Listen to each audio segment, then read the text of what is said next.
पक्षाचे कार्यालयातले काही लोक ज्यांच्याकडे पद आहेत तालुक्याचे, लाडकी बहीण योजनेचं पद आहे, जे जवळीक आहे ह्यांच्यासोबत, हे सगळे लोक ह्या कोर्टाच्या एरियामध्ये किंवा कोर्टात प्रामुख्याने येतात। आरोपीच्या वकिलांनी युक्तिवाद करत असताना सांगितलं होतं, ज्यात वाल्मिक कराड, विष्णू साठे यांचाही उल्लेख केला गेला होता। तो कट रचला गेला, त्या संदर्भात देखील खूप मोठ्या प्रमाणात युक्तिवाद झाला। खरंच हे संघटित गुन्हेगारीमधूनच सगळं होत होतं आणि हे सगळं कशा पद्धतीने केलं जातं? ही संघटित गुन्हेगारीच आहे।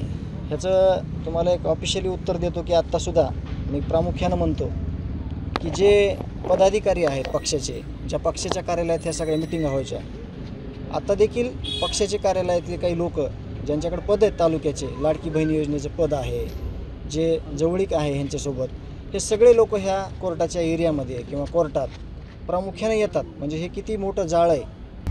आता isakal.com आहे देशातील नंबर 1 ची मराठी न्यूज वेबसाईट। प्रत्येक अपडेटसाठी isakal.com ला नक्की भेट द्या।